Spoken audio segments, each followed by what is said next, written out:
Olá, muito boa tarde. Está começando mais um Panorama Brasil ao vivo aqui na sua Causa Operária TV, 24 horas no ar. Sexta-feira, 18 de setembro de 2020, Panorama Brasil é dedicado ao Rio de Janeiro com o companheiro Henrique Simonar. Boa tarde, Henrique. Boa tarde, Rafael. Boa tarde a todos os ouvintes da Causa Operária. Mais uma edição aqui do Panorama Brasil Rio de Janeiro. É isso aí. Bem, você que já ouviu, vai ouvir de novo. Você que não ouviu ainda, então fique esperto, ligue-se aqui conosco, inscreva-se na Causa Operária TV, clique aí no YouTube, junte-se às cerca de 90 mil pessoas que já estão aí curtindo o nosso canal. Você também pode se inscrever como membro e assim você dá uma contribuição regular que fortalece e ajuda a gente a manter esse trabalho independente. E conheça também o novo site da Causa Operária TV, cotv.com.br, toda a nossa programação, todas as informações sobre os nossos programas, você encontra lá, e lá você também pode receber as notificações de quando o seu programa favorito entra no ar. Então, não deixe de conhecer, não deixe de visitar. Mais recados daqui a pouco. Vamos entrando com a pauta do Rio de Janeiro, que tem sempre seus episódios pitorescos, né? Polícia Civil e Ministério Público atacam aí a lavagem de dinheiro do que seria a maior facção do tráfico do Estado. Maior mesmo do que a própria polícia, Henrique? Claro que não, né? Eles nem mencionam aqui a milícia. Facção é só de preto, pobre e favelado. A facção aqui referida é uma já muito conhecida aqui no Rio de Janeiro, e eu diria mesmo que nacionalmente. A Polícia Civil e o Ministério Público parece que depois de 5 anos de investigação identificaram um esquema de lavagem de dinheiro do grupo Comando Vermelho, né? Famigerado CV aqui do Rio de Janeiro.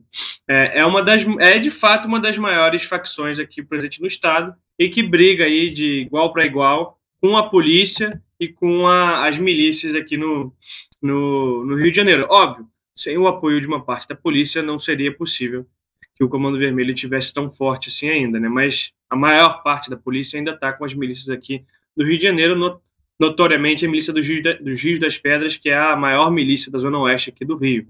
Bom, o esquema trata-se aqui de uma rede envolvendo empresas e pessoas físicas, né, de fachada, e estaria no alvo aí da Operação Overload 2, que começou, né, nessa quinta-feira, ontem, dia 17 de setembro.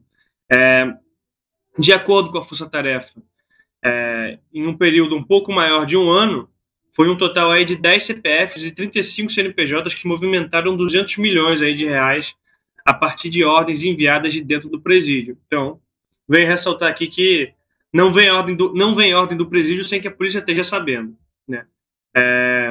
A maior parte dos mandatos de busca e apreensão, né, sem mandato de prisão nenhuma, só busca e apreensão, foram na cidade do Rio de Janeiro, né? Aconteceu, na verdade, em 10 cidades de 5 estados brasileiros, mas a maioria foi aqui na capital. E aconteceram no bairro de Penha e Ramos, na zona norte do Rio de Janeiro. Bom, é interessante a gente ver essa investida agora, né, contra o Comando Vermelho. Já está tendo uma guerra de longa data que está sendo feita pela milícia e pelo Comando Vermelho, e parece que a intensidade só vem aumentando, né? Ao passo também que vem aumentando a instabilidade política do Rio de Janeiro.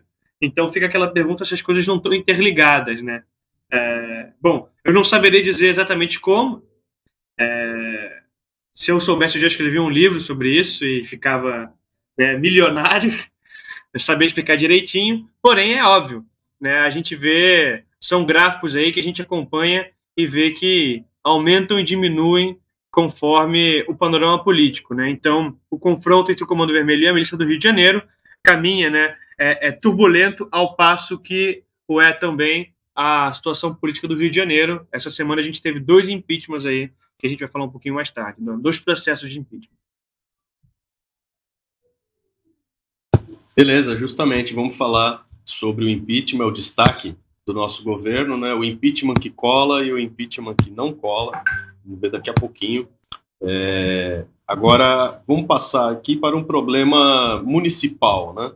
É a questão da linha amarela. Parece que aqui, sei lá, uma vez por mês, no mínimo aí, mais ou menos, ela entra na nossa pauta. E dessa vez aqui o Globo publica uma matéria supostamente para o leitor entender, né, por que a prefeitura e a Lambsa estão aí disputando a questão da cobrança do pedágio. Não sei se o Globo consegue esclarecer, mas eu peço para o companheiro Henrique fazer o seu melhor esforço aí para deixar claro, né? Bom, como você falou, Rafael, é quase tão tradicional como as páginas policiais aqui do Rio de Janeiro, é a situação da Lambsa e da prefeitura, né? Um breve resumo do que já foi dito até agora, né? Ao longo das análises que a gente fez aqui no Panorama Brasil, ficou claro que é um problema de arrecadação da prefeitura. A Lambsa é uma empresa que faz a arrecadação do pedágio na linha amarela, né? Ou seja, um pedágio dentro da cidade do Rio de Janeiro, não é nem dentro da região metropolitana, é dentro da cidade do Rio de Janeiro. Ela liga a Zona Norte com a Zona Oeste. E a Lambsa cobra aí um pedágio absurdo, se não me engano, de R$ 7,20, né? Para você poder atravessar de uma parte da outra até do Rio de Janeiro. E ela tem uma concessão dada pela prefeitura, que não foi renovada, que é meio irregular, e a prefeitura perde um baita dinheiro com isso, com essa arrecadação. Primeiro, também vale ressaltar aqui, dizer que esse tipo de arrecadação é ilegal, é irregular, não poderia ter pedágio dentro da cidade. Porém, a prefeitura permite aí, fazendo algumas maracutaias jurídicas, né? Mas, enfim, o Crivella, né, a prefeitura do Crivella é uma prefeitura marcada por uma enorme crise econômica, né, um estado de calamidade econômica, em decorrência também da situação do Estado. E, por isso, o Crivella correu aí, meio que atirou para todos os lados para ver se ele conseguia se salvar e o governo dele não afundar, né? O Crivella, a situação dele, é uma prefeitura aí que, se eu não me engano, escapou de 4 processos de impeachment, 2 só nessa última semana. E muito disso é da aliança dele com o governo Bolsonaro, obviamente, mas também da capacidade dele de conseguir tapar esses buracos aí e de articular a Câmara dos Vereadores no Rio de Janeiro. Essa disputa, né, assim, ora é a Lambsa que está fazendo a cobrança, ora a prefeitura vai lá com uma retroescavadeira e quebra as cancelas lá da Lambsa, ora é a própria prefeitura que está fazendo a cobrança do pedágio. Então, uma verdadeira loucura aí. E, enfim, agora, né, desde essa quarta-feira, inclusive um dia antes do impeachment do Crivella, mostra que a coisa já estava bem articulada, a prefeitura se sentiu confiante o suficiente, né, para orquestrar junto com o Ministério Público do Rio de Janeiro, perdão, o Ministério Público não, o STJ do Rio de Janeiro, e articular aí para que a própria prefeitura assuma essa cobrança aí na linha amarela. Então, vamos ver, a Lambsa obviamente recorreu, e a gente vai ficar aí ligado para ver qual que vai ser o próximo desdobramento. Normalmente a Lambsa sempre consegue recuperar aí a concessão com o apoio de uma parte da burguesia. A Globo, inclusive, é uma das grandes defensoras aí da Lambsa. Claro, né? Porque é tão bom pagar pedágio, né? E a gente sabe que o dinheiro que é entregue pela população para as empresas que também, né, receberam aí de bandeja a concessão aí pelas vias do estado, do município, né? Realmente só tem um ganhador nessa história, ou não? Ok, vamos lá. Entrando agora na pauta da pandemia da Covid-19, né? Um problema que a gente vem falando aqui frequentemente, recorrentemente, que é a questão da volta às aulas. Bom, o próprio companheiro Henrique, universitário, pode dizer para a gente, né, se o ano letivo está perdido ou não, do ponto de vista de um estudante. Agora, para as escolas estaduais do ensino secundário, os estudantes têm muita escolha, né? Já saiu aqui no Globo quais cidades que vão abrir ou não, né? Reabrir ou não, retomar ou não as aulas. Henrique, é contigo. Tá tendo aí também, desde a semana passada, uma queda de braço aí entre alguns setores sobre essa questão da volta às aulas, né? E aí, quem está tendo, né, a última palavra, né, é o STF, né, sobre as decisões do TST, Tribunal Superior do Trabalho, aqui do Rio de Janeiro. Perdão, do Tribunal Regional do Trabalho aqui do Rio de Janeiro, TRT. Que tinha determinado semana passada a não volta às aulas. Depois teve uma outra decisão essa semana do próprio TRT, agora com um juiz diferente, que determinava a volta às aulas. E no final de contas ficaram alguns municípios só com a volta às aulas, e parece aí que vão ser 15 cidades no total que estão liberadas aí para fazer essa volta às aulas da rede municipal. Bom, tudo isso é baseado, né, em tese, num gráfico divulgado sobre a situação da pandemia aqui no Rio de Janeiro, um pequeno mapa aí, que se a produção puder passar, está na pauta, sobre o mapa de distribuição regional, segundo a avaliação de risco, na semana 35, 33, né? E é um mapa com tom de amarelo e laranja, e a situação em laranja, que é o do norte fluminense, né? Do norte, e um pouco também a situação do noroeste, ainda que esteja com a bandeira amarela, é uma situação periclitante, e o resto do estado estaria nessa situação amarela, que é a situação baixa, né? O abóbora seria o moderado. E aí, então, no norte, a gente não pode, os municípios não poderiam voltar às aulas.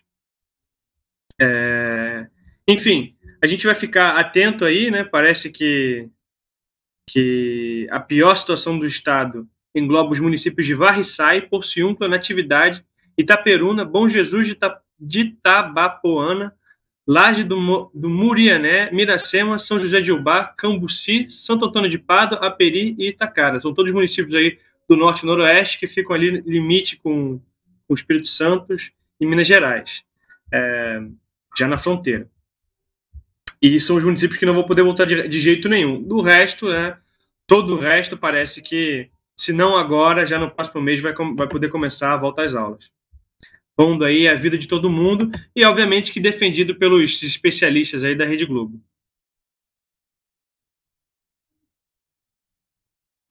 Agora, da sua perspectiva como estudante, eu não sei exatamente qual que é a situação do teu curso, e naturalmente isso daí, logicamente, tem implicações diferentes para quem está na graduação e tal.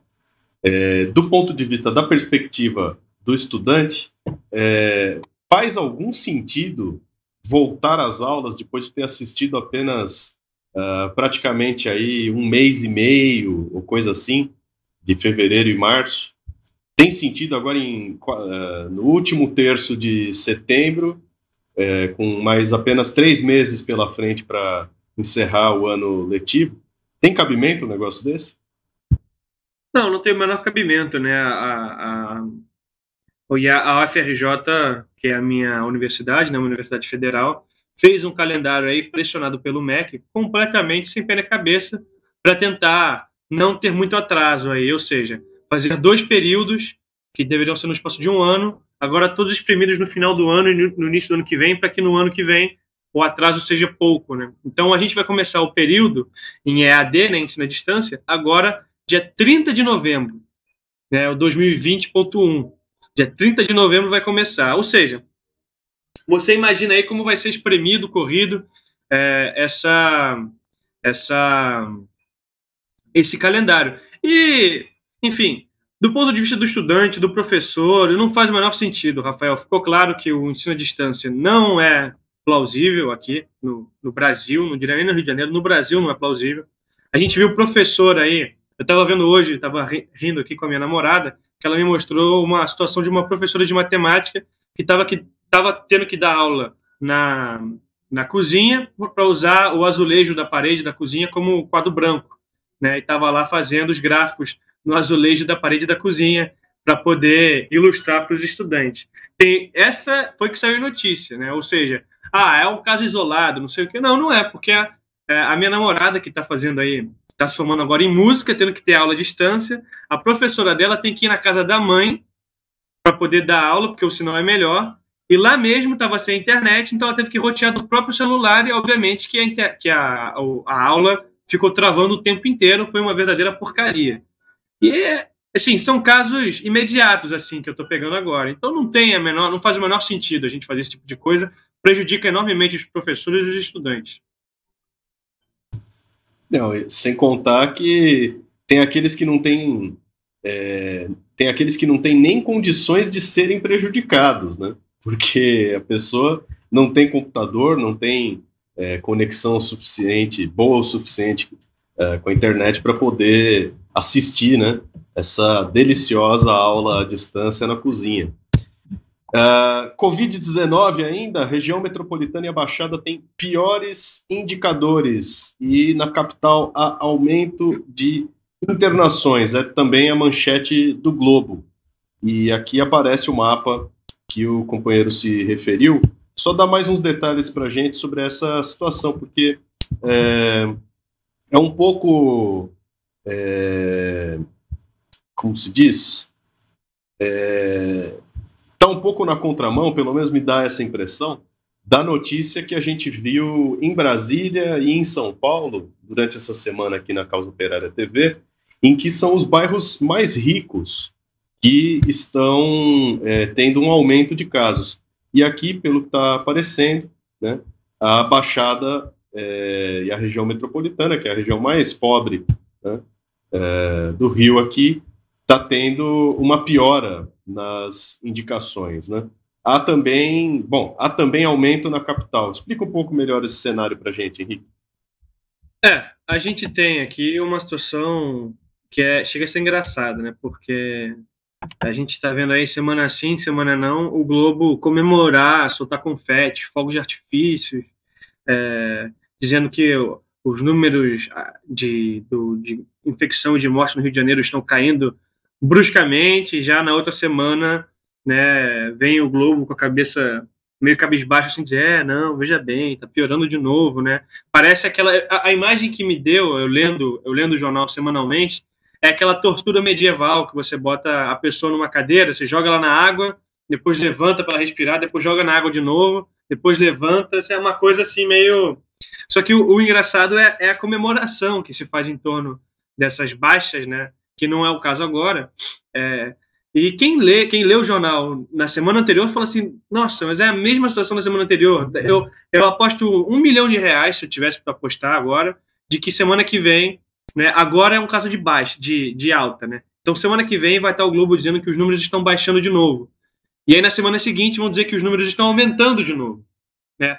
E aí é uma situação completamente bizarra, né? Óbvio, quando dá para dizer que baixou, o Globo faz toda a defesa para defender a questão da volta às aulas.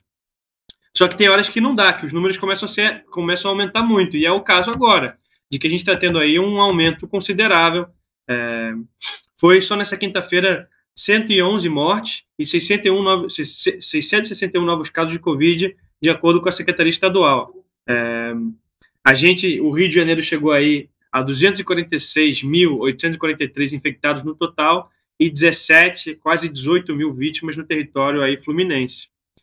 A região metropolitana é uma das mais afetadas, obviamente, e, enfim, todas as outras aí, embora o mapa esteja dizendo que seja uma infecção, esteja no nível baixo, né, o nível amarelo, estão voltando a aumentar aí, podem muito bem chegar no nível laranja essa semana e depois voltar para o vermelho, né?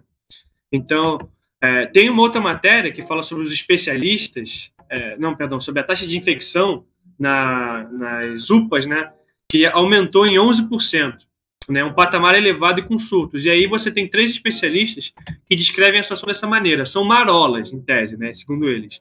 O Rio de Janeiro teria passado por uma tsunami no final de maio, início de junho, e agora a gente estaria tendo marolas. E que a culpa de tudo isso, Rafael, é a população que, obviamente, parou de fazer o distanciamento social, do carioca, que não sabe aí se controlar e sai para beber na noitada, sai para trabalhar, sai para a praia. Não tem nada a ver com a volta às aulas, não tem nada a ver com a reabertura do comércio, não tem nada a ver com isso. É o carioca que não sabe se portar aí diante de uma pandemia. Então, enfim, é uma situação muito complicada, né? E ele, embora a frase dele, né, eu não sei se foi manipulada ou se foi combinado para que a situação não é tão ruim assim, né? Porque é uma marola. Ele fala, não é um tsunami, mas são marolas. Ela deixa escapar a seguinte coisa, né? De que a somatória dessas marolas que a gente vem vindo, ou seja, o que eu falei agora de desce, sobe, desce, o gráfico o tempo todo, tem que ser tão ruins como uma grande onda. Ou seja, a situação que a gente está tendo agora não são mais que vai mudando aí, né? Hora tá melhor, hora tá pior. No somatório final, o estrago vai ser tão grande quanto uma grande onda de Covid aqui no Rio de Janeiro. Vai morrer tanta gente, se não mais, né? Porque prolonga, além de tudo, prolonga o tempo em que a pandemia prevalece aqui no Rio de Janeiro. Enfim, é uma situação muitíssimo complicada, né? A situação das UPAs é uma situação que a gente não vinha desde junho, né? Julho e agosto, o número de internados vinha baixando bastante e agora está voltando a ter números aí próximos do início de maio.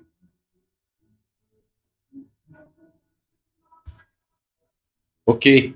Bom, deixa eu dar um recadinho para você, porque a Causa Operária TV, junto com o Partido da Causa Operária, está em campanha em defesa do Diário Causa Operária, nosso jornal online no ar desde 2003 e que muito recentemente sofreu um ataque hacker que visava aí derrubar, destruir o site e conseguir parcialmente, apagando aí cerca de 4 mil arquivos do nosso acervo, né? Além de comprometer a estrutura de programação e nos fazer ter que refazer, né, o site.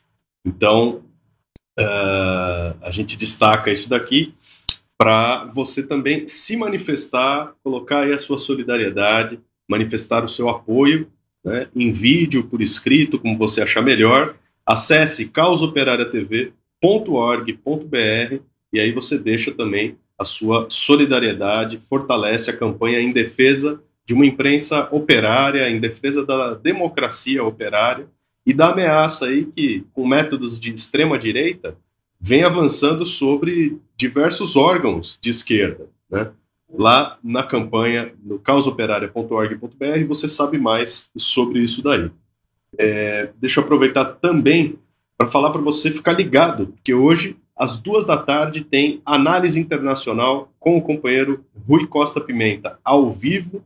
Então, não perca, programa aí sempre destacando os principais temas da situação mundial.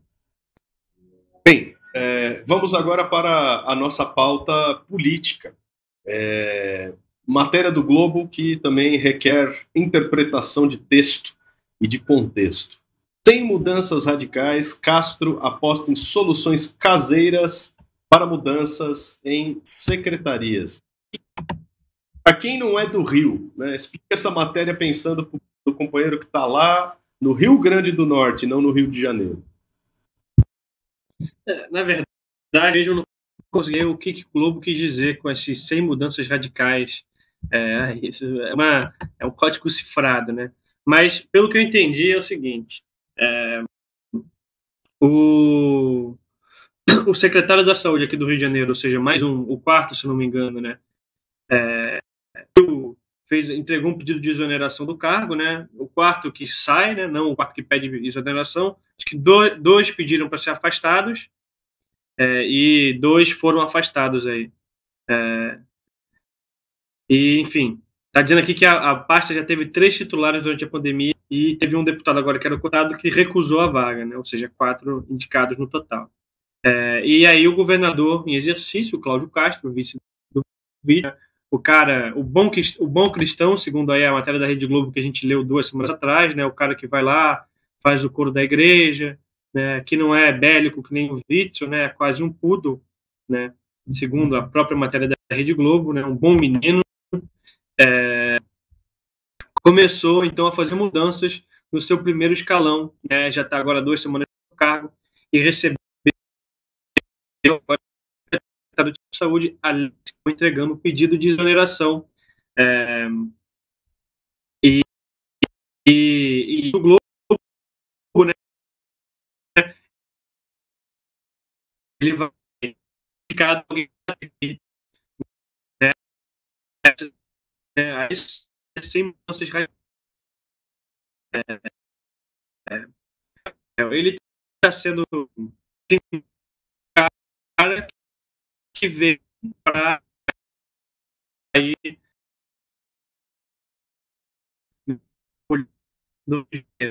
aí ele vai estar um pouco do ala e a outra última vez J fez uma verdadeira educação, tipo, caçado, estava envolvido aí nos dois do Witzel. Estamos tendo problema aqui com a transmissão do Henrique. Não sei se é só para mim o retorno dele, mas está, como se diz aí, picotando. Não dá para entender o que ele fala. Vou verificar. Parece que a imagem dele está congelada aqui. Pedimos desculpa aí à audiência pelo problema técnico, mas vamos continuando aqui com a nossa... Tá de volta? Estou de volta. Acho que não sei nem se foi comigo, acho que foi com a produção aí, que não sei, minha internet tá bom aqui. Tô te ouvindo. O meu retorno começou a dificultar, mas eu estou me vendo bem. Henrique, pode continuar então, desculpe. Bom, não sei exatamente até onde vocês ouviram, mas para resumir a coisa, né? O Cláudio Castro seria aí, né, a ponte de ligação entre uma ala bolsonarista e a ala tradicional da burguesia brasileira, né, o centrão político. E eu digo isso porque é o seguinte, ofereceram a ele diversas siglas aí, porque ele sairia do PSC, que foi completamente aniquilado aqui no Rio de Janeiro, né, o pastor Everaldo foi levado preso, o Witzel foi tirado do governo, e ele saiu do PSC e foi oferecido aí para o DEM, para o PSDB, para o PMDB, acabou entrando no PSL, aí, né, acenando para uma ala bolsonarista, e seria, né, todo esse esforço que o Globo faz de pintar o cara como um cara mais moderado e tudo mais, significa que ele seria esse elo conjunto, né, para que a política no Rio de Janeiro consiga se manter mais ou menos estável, pelo menos até as eleições, né, que é o grande problema.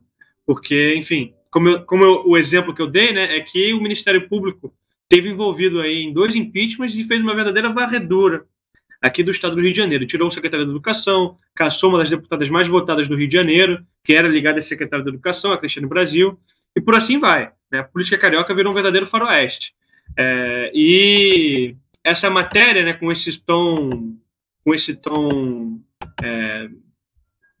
de que com elementos internos e tudo mais, diz que esse cara aí ele veio para conseguir articular dentro dos elementos que já estão no Estado e tentar dar uma baixada aí nessa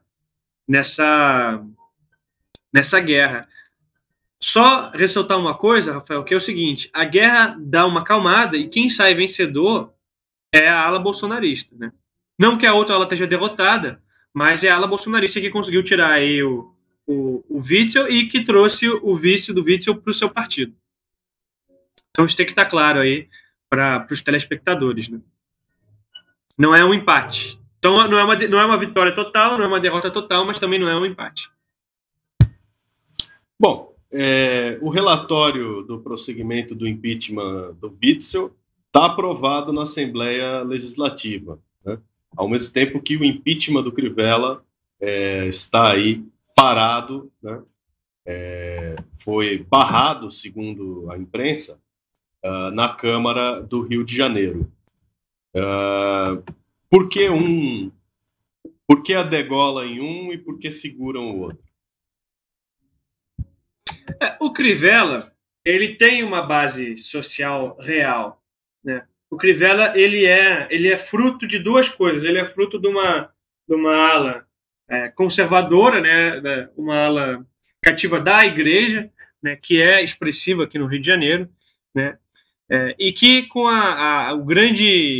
com a ajuda do governo Bolsonaro e com ou seja, através da fraude eleitoral, mas sobretudo através da grande número de votos nulos e brancos, né, e abstenções aqui no Rio de Janeiro, consegue se tornar uma maioria expressiva aí dentre a galera que vota, né? A gente comentou algumas eleições já, se não me engano, teve uma análise do próprio Rui em 2016 sobre a questão do PSOL. Em 2016 o PSOL foi o concorrente aí do Crivella sobre a liderança do Marcelo Freixo, aí, que foi para o segundo turno contra o Crivella. E o Rui faz uma análise interessante, que vale para o Crivella também. O Freixo não teve um número de votantes muito maior do que ele teve nas outras eleições, né? Foi uma votação, um número de votantes relativamente igual, né? Assim como os números de votantes que tiveram o PSOL e em outras ocasiões. Acontece que com um grande número de votos nulos, brancos e tudo, isso virou uma maioria e tirando o PT do cenário, foi suficiente aí para ele ter mais votos no segundo turno. Agora, o Crivella é muito parecido também. Ele não tem todo esse apoio que parece ter. Agora, com uma esquerda completamente disfarçada de direita, né?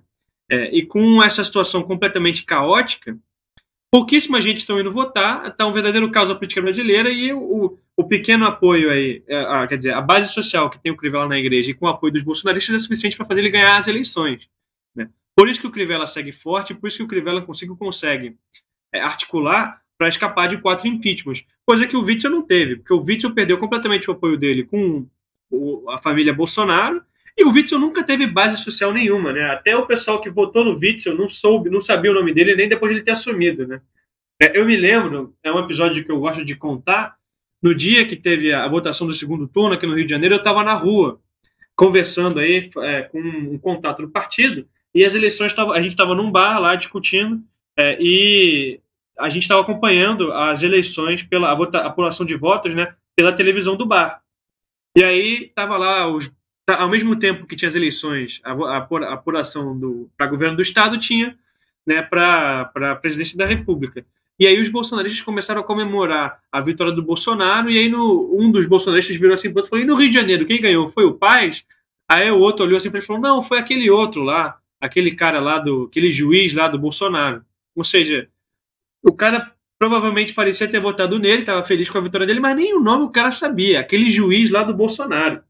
Então, enfim, o Witzel não teve apoio nenhum, por isso, inclusive, que a votação do Witzel, que aconteceu ontem, teve total apoio. Foram 24 votos dos 24 presentes a favor do prosseguimento do impeachment, ou seja, foi unanimidade o impeachment do Witzel. Foi varrido do mapa que nem sei lá, nem uma poeira. A decisão já estava tomada e costurada de antemão, né? Agora, a preocupação, segundo a imprensa, né, são sempre um comentário à parte, são sempre os especialistas, né? A imprensa fala como se essas empresas capitalistas que são não tivessem dono nem opinião, né? Então, apelando aí para especialistas isentos, né, acima do bem e do mal, a votação do impeachment do Witzel e do Crivella desanima o leitor e cria uma instabilidade política. eles falam como se isso daí não tivesse sido feito para isso, né? Eu vou te dizer o seguinte, Rafael, esse especialista daí poderia ser o seu Zé da Esquina. Se você perguntar para o seu Zé da Esquina qual é o efeito do impeachment do Witzel e do Crivella, né, esse fuzileiro, o Zé da Esquina, né, depois de tomar aí um gole de cachaça, vai dizer, a política do Rio de Janeiro está instável, né? Que basicamente foi isso que o especialista disse, né? Ou seja, um grande especialista aí que, através de muita pesquisa e conhecimento, conseguiu dizer o óbvio. Mas como você falou, isso foi orquestrado, né? Foi feito de modo com que a situação aqui no Rio de Janeiro ficasse esse caos, essa calamidade que está. Enfim, o Ministério Público, inclusive, tem grande participação nisso, né? Participação na cassação do líder do PSC, de secretários aí aqui do Rio de Janeiro, de uma deputada estadual, e envolvimento direto ou indireto nesses impeachments aí do Witzel e do Crivella.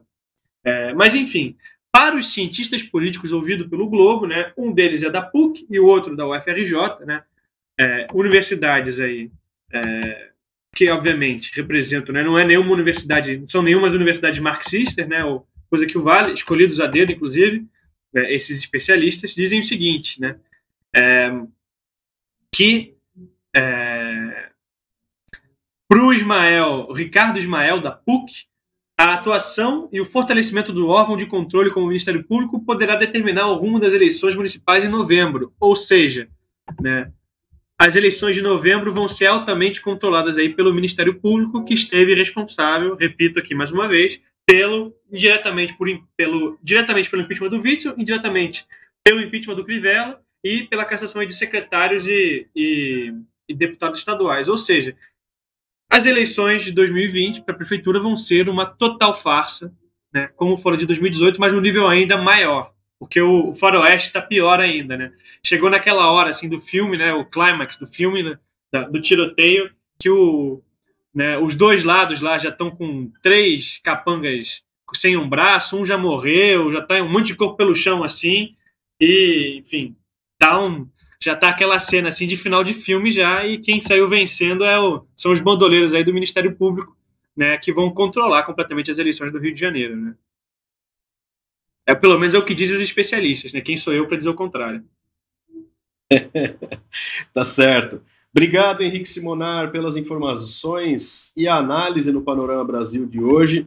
Já aviso para você que a queda do governo Carlos Moisés em Santa Catarina, ocorrida ontem, vai ser analisada aqui no Panorama Brasil na próxima terça-feira com o companheiro Matheus Vetter, que fala lá diretamente de Blumenau. Você fica ligado na programação da Causa Operária TV. Na sequência aqui, você vê o programa Conexão Caracas, tratando do problema da Lava Jato e da situação na América Latina. E às 14h, logo em seguida, tem a análise internacional ao vivo com o companheiro Rui Costa Pimenta. Panorama Brasil vai ao ar de segunda a sexta, do 12h15. Então, nos vemos na semana que vem. Até lá.